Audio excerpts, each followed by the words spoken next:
Hello guys, कैसे हैं आप सब? आई विश आप सब ठीक होंगे। गाइस आज हम हिंदी का जो हमने सिलेबस डिस्कस किया था पिछली क्लास में, तो उसी के पर्पज़ से हम एक टॉपिक लेके आए हैं गाइस। उसमें क्योंकि बहुत सारे क्वेश्चन आपके सिलेबस में ऐसे हैं जो हिंदी साहित्य से पूछे जाते हैं, तो हिंदी साहित्य को लेकर हमने एक लेक्चर रखा है कि सहूलियत के लिए। तो गाइज इस लेक्चर में हम ये देखेंगे कि हिंदी साहित्य का वर्गीकरण कैसे हुआ, उसका काल विभाजन कैसे हुआ एंड नामकरण कैसे हुआ।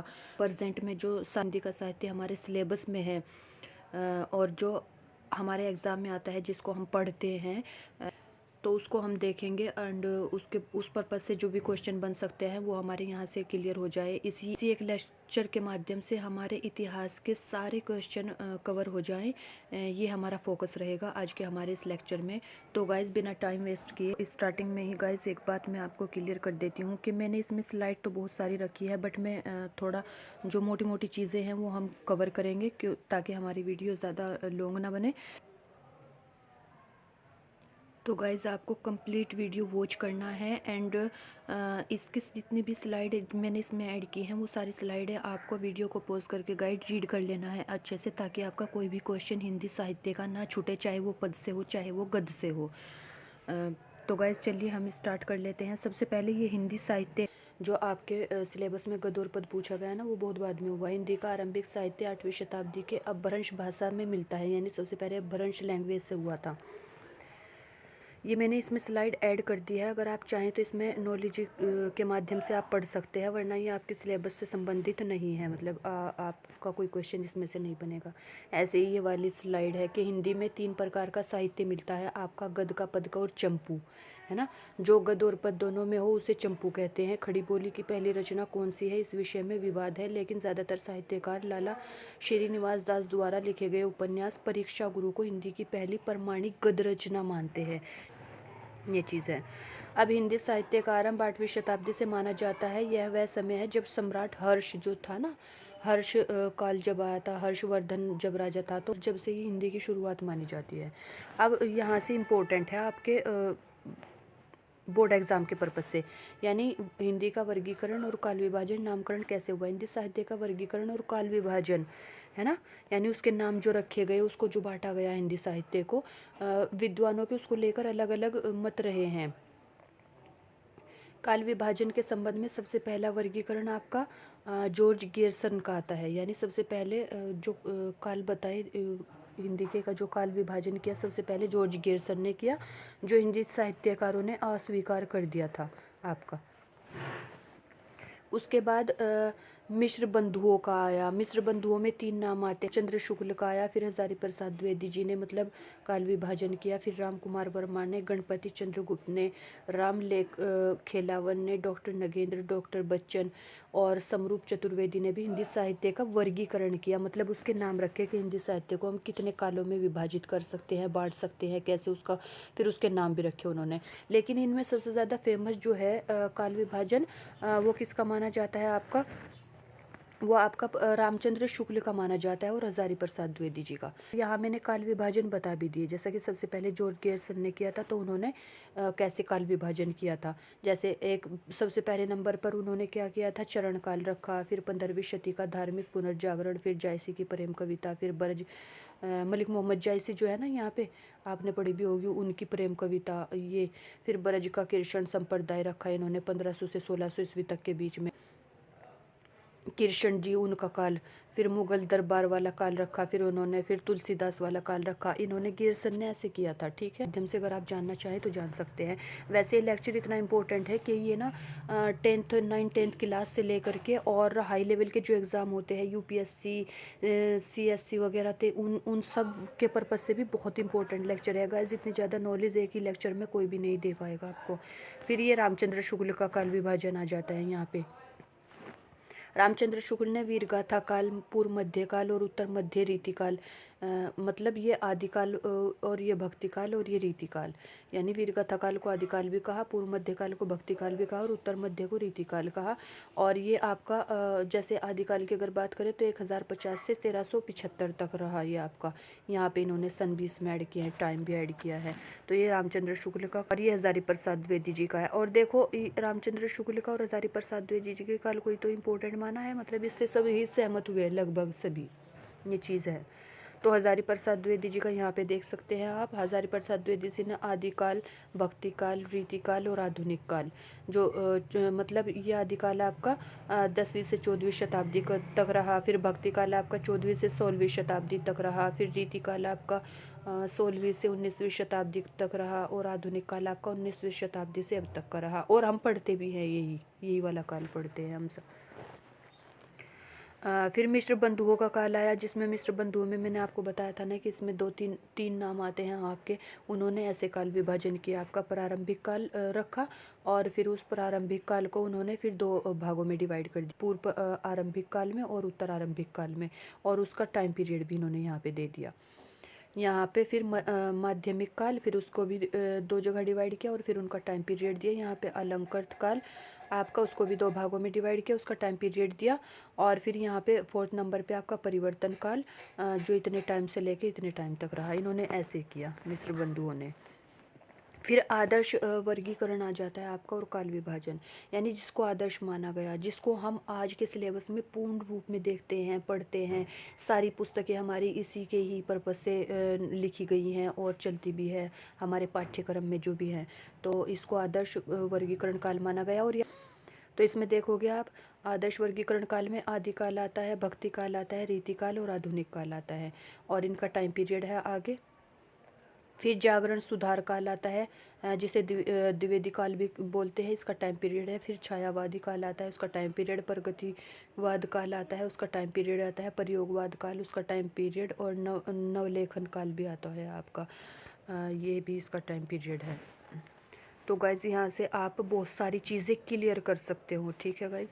अब आगे देखो, हिंदी साहित्य के विकास को अध्ययन की सुविधा के लिए 4 ऐतिहासिक भागों में अब बांट दिया गया है, विभाजित कर दिया गया है, यानी पढ़ने में आसानी हो इस वजह से। इसको आदिकाल, जिसको हम वीरगाथा काल भी बोलते हैं। फिर भक्ति काल को हम पूर्व मध्य काल बोलते हैं, रीति काल को उत्तर मध्य काल और आधुनिक काल को हम गद काल बोल देते हैं, ठीक है। मतलब ये हमारे अध्ययन की सुविधा के लिए ऐसे डिवाइड किया गया है इसको। फिर यहाँ दिया इन्होंने आदिकाल, वीरगाथा काल का टाइम पीरियड भी यहाँ पे दे दिया है। जैसे अभी ऊपर दिया था ना कि सबसे पहले आदिकाल वीरगाथा काल बोला जाता है, इसका टाइम पीरियड आपका 1000 ईस्वी से लेकर 1350 ईस्वी तक रहा। फिर ऐसे ही मध्यकाल का टाइम पीरियड मध्यकाल दिया इन्होंने, लेकिन मध्यकाल को इन्होंने यहाँ पर दो भागों में डिवाइड कर दिया है। मध्यकाल का टाइम पीरियड आपका 1350 से लेकर 1850 तक रहा। बट जैसे उसे दो भागों में डिवाइड किया मध्यकाल को, तो उसमें भक्तिकाल और पूर्व मध्यकाल, यानी पहले वाला मध्यकाल को दो भागों में डिवाइड किया, जिसे पूर्व मध्यकाल यानी पहले वाला और फिर उत्तर मध्यकाल बाद वाला। तो पहले वाले मध्यकाल को इन्होंने भक्तिकाल बोला, यानी उसमें ज़्यादा फोकस जो है वो भक्ति वाले चीज़ पे किया गया है। उस टाइम पीरियड में जितनी भी ज़्यादा रचनाएं हुई, जो भी लिखा गया, तो वो भक्ति को लेकर के, ईश्वर की भक्ति को लेकर के, चाहे श्री कृष्ण हो, राम रहीम हो, अल्लाह, मतलब किसी भी तरीके से उनकी भक्ति को लेके मीराबाई के जो दोहे हैं वो सब। और फिर रीतिकाल है ये यहाँ पर उत्तर मध्यकाल, और आगे इनका टाइम पीरियड है गाइस, यहाँ से आप याद कर सकते हैं। आधुनिक काल, जिसको गदकाल बोला गया, वो आपका 1850 से लेके अब तक का टाइम पीरियड माना जाता है। अब हिंदी गद्य के विकास को विभिन्न सोपानों में विभक्त किया जा सकता है। यही चीज़ मैंने ऊपर बताई, बट यही चीज़ मैं नीचे बता रही हूँ गाइज़। आप इसको जो भी स्लाइड आपको अच्छी लगे आसानी से उसको याद कर लेना, ठीक है। जैसा कि ये है आपकी पूर्व भारतेंदु युग, जिसे आप प्राचीन युग भी बोलते हैं, जो 13वीं शताब्दी से लेकर 1868 ईस्वी तक माना जाता है। और आप एक चीज़ इसमें गाइज ये भी देखोगे कि इनके सनों में थोड़ा थोड़ा डिफरेंस आ जाता है। किसी में 1300 शताब्दी से लेके 1868 तक इसने बोला है, बट ऊपर अगर आप देखोगे इसने कहा 1300, यहाँ पे 1300 से लेके इन्होंने 1850 तक बोल दिया है गाइज मध्यकाल को, ठीक है। तो ये थोड़ा सा सनों में डिफरेंस आ सकता है, और बट आप वो सन लगाना जो मतलब नज़दीक का हो, जैसा कि ये 1350 है ना, आप 1350 से 1868 ज़्यादा नज़दीक का है। अगर ये यहाँ पे 1968 कर देता तो वो ज़्यादा दूर वाला हो जाता। तो नज़दीक वाला हम ऑप्शन वाले अगर क्वेश्चन आए तो नज़दीक वाला जो है ना हमारे, तो वो चुने, ऐसा होता है। अब फिर इन्होंने 13वीं शताब्दी से 1800 ईस्वी तक जो माना भारतेंदु युग को, जिसे प्राचीन युग भी कहा गया। फिर भारतेंदु, फिर ऐसे ही शुक्ल युग आता है आपका दूसरे नंबर पर, जिसे आपका छायावादी युग भी कहा जाता है, जो 1922 से लेकर 1938 तक। फिर शुक्लोत्तर युग आया, और ये दो तो आपके सिलेबस में भी है गाइज। ये दो शुक्ल युग और शुक्लोत्तर युग, ये तो आपको रीड भी करने हैं, ये तो आपको पढ़ने भी हैं आपके सिलेबस के पर्पज़ से, एग्ज़ाम के पर्पज़ से आपको, ठीक है। ये दो तो छोड़ देंगे, 6 वाला और ये 1 वाला, और ये दो आपको इसमें से पढ़ने हैं, इसलिए मैंने ये स्लाइड ली है ताकि आपको इसका टाइम पीरियड पता चल जाए। हिंदी साहित्य में शुक्लोत्तर युग को छायावादोत्तर युग भी कहा जाता है। ये नाम याद रखना गाइज, ये नाम आ जाता है। शुक्लोत्तर युग को छायावादोत्तर युग भी बोला जाता है। यह युग 1936 से लेकर 1947 ईस्वी के बाद तक माना जाता है, और इस युग में साहित्य, शुक्लोत्तर युग को छायावादोत्तर युग भी बोला जाता है, और ये इसका टाइम पीरियड 1936 से लेकर 1947 तक रहा।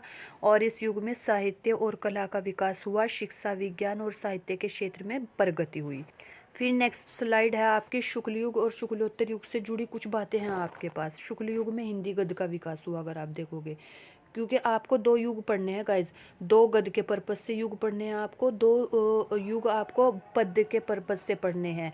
अब गद्य के पर्पज से जो आपके दो युग हैं गाइज, वो शुक्ल युग और शुक्लोत्तर युग है। वो हिंदी गद्य का विकास हुआ। शुक्ल युग के प्रमुख रचनाकारों में मुंशी प्रेमचंद्र, रामचंद्र शुक्ल, डॉक्टर संपूर्णानंद आचार्य, हजारी प्रसाद द्विवेदी जी, डॉक्टर नगेंद्र, लक्ष्मी नारायण मिश्र, चतुर्सेन शास्त्री जैसे नाम फेमस है। ये तो शुक्ल युग की बात हुई, बट इसमें है, इस वाले पॉइंट में आपके, कि शुक्लोत्तर युग में हिंदी कविताएं ज़्यादा लिखी गई, मतलब हिंदी कविताओं का ज़्यादा विकास हुआ। और शुक्लोत्तर के प्रवर्तक वासुदेव शरण अग्रवाल को माना जाता है, यानी शुक्लोत्तर युग की शुरुआत वासुदेव शरण अग्रवाल जी ने की है, इसमें ये है। फिर हिंदी साहित्य में शुक्ल युग को, ये चीज़ भी याद रखनी, शुक्ल युग को गाइज छायावादी युग के नाम से भी जाना जाता है, और यह युग 1919 से 1938 के बीच का था। इस युग को हिंदी साहित्य का स्वर्ण युग भी कहा जाता है। इस युग में कई प्रमुख रचनाकार हुए। शुक्ल युग में गद्य के विकास में विशेष महत्व रहा। आप सोच रहे होंगे अगर कि मतलब एक एक बात को मैम रिपीट कर रही हैं, तो एक स्लाइड में कुछ चीज़ें हैं बट कुछ पॉइंट छूटे हुए हैं, तो वो दूसरी स्लाइड में हैं गाइज। इस वजह से आपकी ये स्लाइड में के पॉइंट तो मैच कर सकते हैं, बस स्लाइड पूरी पूरी मैच नहीं करेंगी इसमें।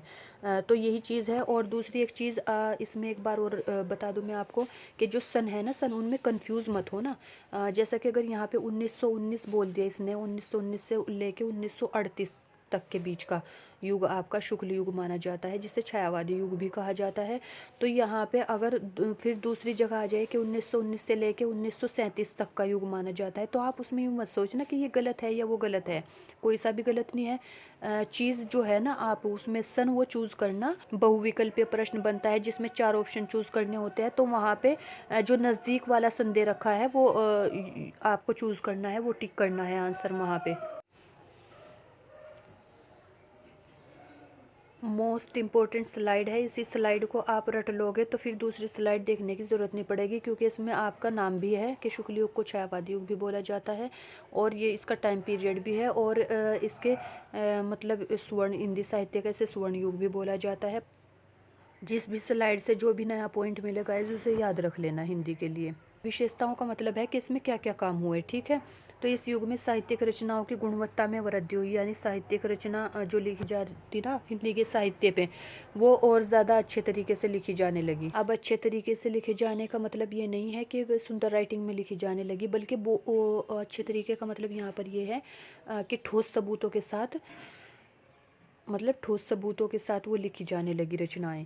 और इस युग में कवियों और लेखकों ने अपने विचारों और भावनाओं को अभिव्यक्त करने के लिए नए नए शैलियों का प्रयोग किया, स्ट्रेटजी के साथ, मतलब उन्होंने नई नई शैलियों का प्रयोग किया। एंड इस युग में हिंदी साहित्य में कई महत्वपूर्ण पत्रिकाएं भी छपने लगी, जिनमें सबसे फेमस पत्रिका आपकी हंस मानी जाती है। ये पॉइंट याद रखने योग्य है गाइस आपके लिए। तो इनमें नाम आता है मुंशी प्रेमचंद का, रामचंद्र शुक्ल का, डॉक्टर संपूर्णानंद का, आचार्य हजारी प्रसाद द्विवेदी, डॉक्टर नगेंद्र, लक्ष्मी नारायण मिश्र, चतुर्सेन शास्त्री, बाबू गुलाब राय।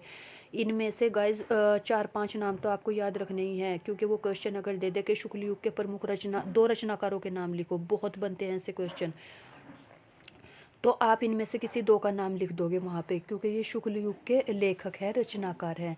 अब वो ऐसे भी क्वेश्चन बना सकता है कि शुक्ल युग की 2 रचनाओं के नाम लिखिए, फेमस रचनाओं के नाम या 2 रचनाओं के नाम ऐसे भी पूछ सकता है। तो आपको रचनाकारों के नाम तो याद रखने ही है, रचनाकार मतलब लेखक होता है, यानी आपको लेखकों के नाम तो याद रखने ही है, उनकी बुक्स के भी, उनकी रचनाओं के भी आपको नाम याद रखने हैं जो आप। तो गाइस आपकी शुक्ल युग की बातें सारी। तो अब आता है आपका शुक्लोत्तर युग। शुक्लोत्तर युग की प्रमुख विशेषताएं।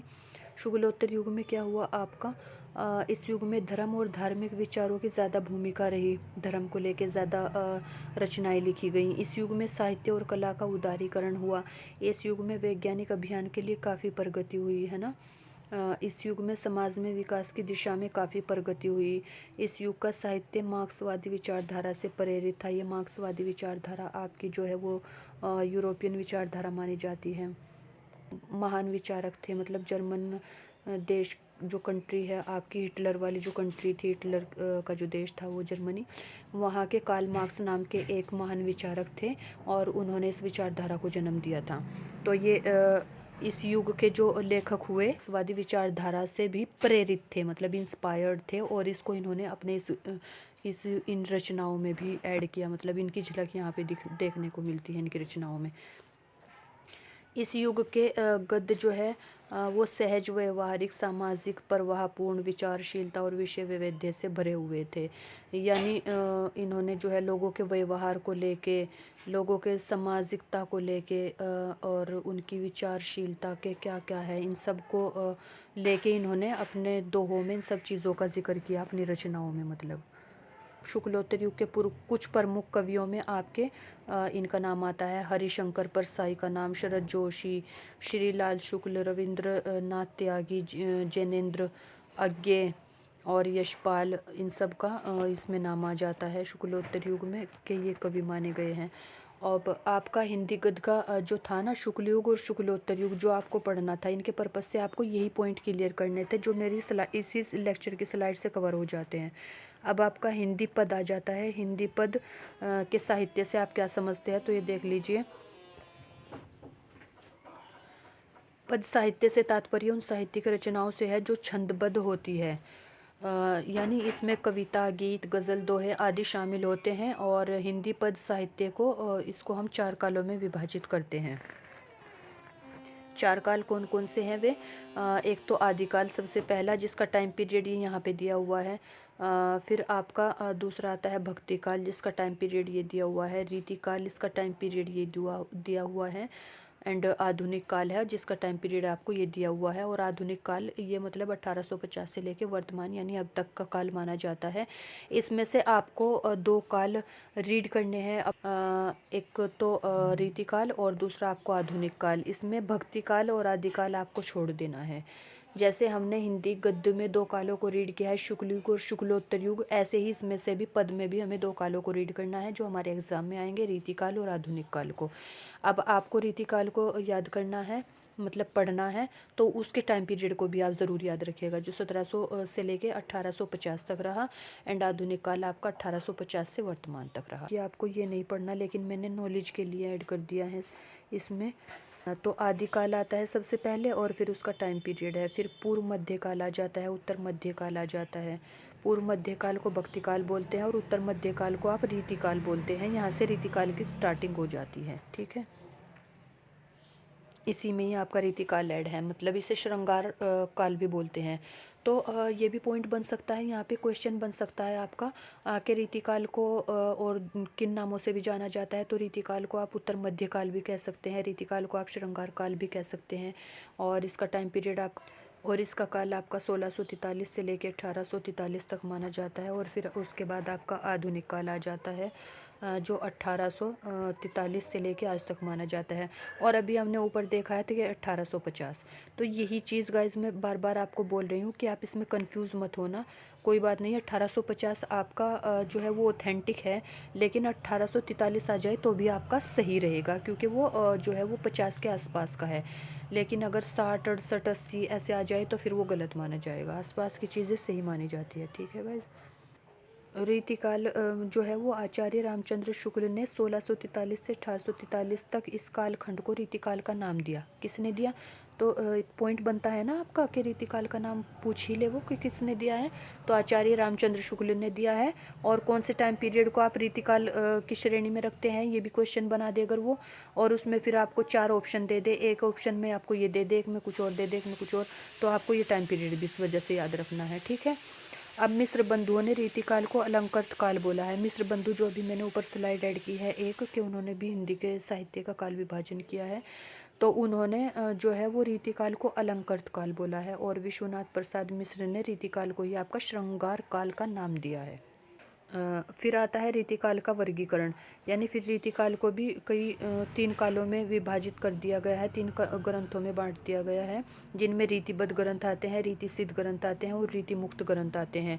अब ये मैंने नीचे दिया है कि रीतिबद्ध ग्रंथ कौन से हैं। जैसे रीतिबद्ध वर्ग में उन कवियों की रचनाएं आती हैं जो रीति के बंधन बंधे हुए हैं, अर्थात जिन कवियों ने रीति ग्रंथों की रचना की है। प्रमुख कवियों में जिनमें चिंतामणि का नाम आता है आपका, देव का, मतीराम, सुरुति मिश्र, भिखारी दास, ग्वाल सोमनाथ, जसवंत सिंह का नाम आता है। जो आपको चीज़ें आ जाएंगी कि जिन्होंने समाज के जो रीति रिवाज है ना, जिनको रीतियाँ बना ली है समाज ने, सोसाइटी ने, उन्हीं सब की रचना की है, अपनी रचनाओं में उन सब का वर्णन किया है, तो वो आ जाती हैं इसमें रीतिबद्ध में, बस मोटे तौर पे। दूसरे नंबर पे आपका रीति सिद्ध आता है। रीति सिद्ध में वो वाले कवि आते हैं जिन्हें रीति रिवाजों की मतलब उन्होंने रचना तो नहीं की, लेकिन वो अच्छे से भली भांति, मतलब अच्छे प्रकार से वो इन रीतियों से के जानकार थे।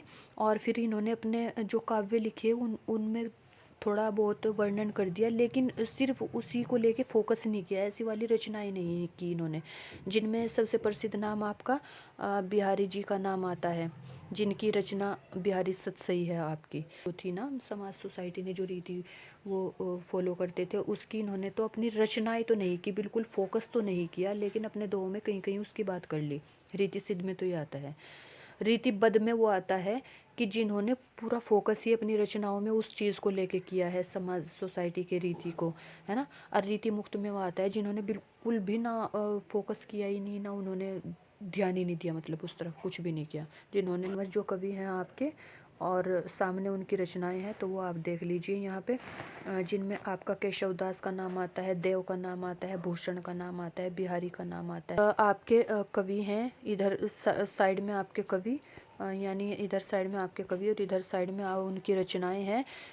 और कवियों के नाम आप याद रखोगे, अगर आपको डिफ़िकल्ट लगे कि इतनी सारी रचनाओं के नाम कैसे कंफ्यूज हो जाते हैं। दास वाला दास याद रखो बस। दास किसे बोलते हैं? दास दासी उनको बोलते हैं ना जो बांधी रहती हैं, तो वे प्रिय होती है, बेचारी सारा काम करती रहती है ना, और बिल्कुल सबका ध्यान रखती है, ख्याल रखती है प्यार से। तो ऐसे रसिक प्रिय है और यहाँ पर भी प्रिय है ना, कवि प्रिय, रसिक प्रिय, तो ये जिसमें प्रिय आ जाए तो वो केशव दास की रचना है। ऐसे करके कर लेना, कोई ट्रिक बना के, है ना। पर भी वो स्लाइड ऐड की है, लेकिन मैंने यहाँ पर ये भी स्लाइड ऐड की है, जिसमें गाइस शायद मुझे लगा कि ये कलरफुल है और इससे आपको जल्दी से आसानी से याद हो जाए, क्योंकि कलरफुल चीज़ें ज़्यादा माइंड अट्रैक्ट करता है, तो इसलिए मैंने ये कलरफुल स्लाइड भी आपके लिए ऐड कर दी है यहाँ पे। फिर आधुनिक काल आ जाता है अब लास्ट में हमारा। आधुनिक काल आचार्य रामचंद्र शुक्ल ने अपने इतिहास ग्रंथ हिंदी साहित्य के इतिहास में आधुनिक काल को गद्य का काल का नाम दिया है। नई नई छंदें आई, अलंकार और नई शैलियों का विकास हुआ, कविता बंधनों से मुक्त हो गई, कवियों ने स्वच्छंद यानी खुद की इच्छा के रूप में काव्यों के नए प्रतिमान स्थापित किए, सदियों से आ रहे काव्य परंपराओं को तोड़ा। यानी कविताएं जो लिखी जाती थी तो किसी की प्रशंसा में यानी तारीफ में, या किसी के लव को लेकर, ऐसे प्यार को, जैसे श्री कृष्ण को लेकर गोपियों की इतनी सारी कविताएं हैं, है ना, और मीराबाई की जो सारी हैं वो सारी इसी चीज़ को लेके है, किसी के प्यार को ही लेके, है ना। तो इन सब चीज़ों से मुक्त हो गई इस काल में आकर के चीज़ें, है ना। अपनी इच्छा से कवि जो भी लिखना चाहते थे वो लिखते थे, बाउंडेशन नहीं रहा उन पर कि नहीं इसी चीज़ को लेके लिखना है, ये वाली बात। अब आधुनिक काल को अनेक और नाम दिए गए, यानी और भी बहुत सारे नाम दिए गए आधुनिक काल को, जिसमें नवीन विकास का काल भी बोला गया आधुनिक काल को, है ना। गद काल भी बोला गया, पुनर्जागरण काल भी बोला गया। यानी आधुनिक काल को भारतेंदु युग के नाम से भी जाना गया, जो 1857 से 1900 तक का युग माना गया ना, भारतेंदु युग। तो आधुनिक काल को ही अब भारतेंदु युग का नाम भी दिया गया। ये नाम किसने दिया? भारतेंदु हरिश्चंद्र ने दिया है। और आधुनिक साहित्य का जन्मदाता मतलब भी माना जाता है इसे, भारतेंदु हरिश्चंद्र को। इस काल में नाटक, उपन्यास, कहानी, आलोचना, निबंध आदि प्रचुर मात्रा में ये लिखे गए, यानी बहुत बड़े लेवल पर लिखे जाने लगे। काव्य भाषा के क्षेत्र में ब्रज भाषा की प्रधानता रही। और अगर कोई मतलब पोएट्री वगैरह लिखता था, दोहे, काव्य वगैरह, तो उनमें ब्रज भाषा में लिखे गए सबसे ज़्यादा, और खड़ी बोली में गद्य लिखे जाने लगे। ठीक, तो गाइस 3 चीज़ें याद रखने वाली है। एक तो भारतेंदु युग का नाम भारतेंदु हरिश्चंद्र ने दिया था। आधुनिक साहित्य के जन्मदाता आपके भारतेंदु हरिश्चंद्र माने जाते हैं। और भारतेंदु युग में नाटक, उपन्यास, कहानी, आलोचना, निबंध आदि बहुत बड़ी मात्रा में लिखे गए। और काव्य भाषा के क्षेत्र में आपके ब्रज भाषा का ज़्यादा विकास हुआ, और खड़ी बोली को गद्य लिखने के लिए ज़्यादा इम्पोर्टेंस दी गई। अब भारतेंदु युग के कुछ रचनाकार और उनकी रचनाएं उनके सामने है। जैसे भारतेंदु हरिश्चंद्र हैं ये, फिर इनके सामने इनकी ये बहुत सारी रचनाएं हैं। फिर ऐसे बद्री नारायण है, फिर उनकी रचनाएं हैं यहाँ पे। प्रताप नारायण है आपके, अंबिका दत्त व्यास है, और राधाचरण गोस्वामी, नवभक्तपाल जिनकी रचना है। ये सारी जितने भी हैं ये सारे आपके भारतेंदु युग के वो रहे हैं। ठीक है गाइज। एंड लास्ट में ये स्लाइड गाइज आपके लिए बहुत इंपॉर्टेंट है। जैसे अभी आधुनिक काल आपको पढ़ना था ना, जो गदकाल था, तो उस आधुनिक काल को मतलब 4 भागों में डिवाइड कर दिया गया था। जैसे भारतेंदु युग, सबसे पहला तो आपका भारतेंदु युग, फिर द्विवेदी युग, फिर छायावादी युग, और फिर छायावादोत्तर युग। तो आपको इस आधुनिक काल जो गदकाल कहलाया, इसमें से 2 चीज़ पढ़नी थी, छायावादी युग और छायावादोत्तर युग। छायावादी युग को तो आपको शुक्ल युग कहा गया, और छायावादोत्तर युग को आपको शुक्लोत्तर युग कहा गया। तो शुक्ल युग, शुक्लोत्तर युग आपको पढ़ने थे अपने गद वाले काल में, तो इसका मतलब छायावादी युग और छायावादोत्तर युग पढ़ने थे। ठीक है। अब इसमें एक चीज़ ये है कि छायावादोत्तर युग जो था ना, शुक्लोत्तर युग, उनमें आपका प्रगतिवाद आया, प्रयोगवाद आया, नई कविताएं आई, नए गीत आए, यानी इन सब ये सब चीज़ें लिखी गई। ठीक है। और जैसे उपन्यास लिखे जाने लगे, हिंदी कहानी, हिंदी नाटक, हिंदी निबंध, ये सारी चीज़ें आपकी कौन से युग में आई गाइज? आपकी शुक्लोत्तर युग में या छायावादोत्तर युग में आई। ठीक है। तो इसीलिए मैंने इस स्लाइड के नीचे यहाँ पर फिर शुक्लोत्तर युग की प्रमुख विशेषताएं दी हैं, और फिर नीचे उनके कवि भी दे दिए हैं गाइज यहाँ पे। ये बहुत इंपॉर्टेंट लेक्चर है गाइज। और अगर आपको लगे कि कोई स्लाइड मिस है या कुछ भी इससे रिलेटेड और कुछ चाहिए गाइज, आप कमेंट करके बता सकते हैं। आपको नीचे डिस्क्रिप्शन में उसका लिंक मिल जाएगा, और वहाँ पर आप फिर उस लिस्ट को देख सकते हैं, मतलब पढ़ सकते हैं। तो बस गाइज यही था आज के हमारे लेक्चर में। पढ़ते रहिए आप, बिना टेंशन के और बिना बर्डन के पढ़िए गाइज, मज़े से पढ़िए। एंड अपना ख्याल रखिए। Bye bye and take care.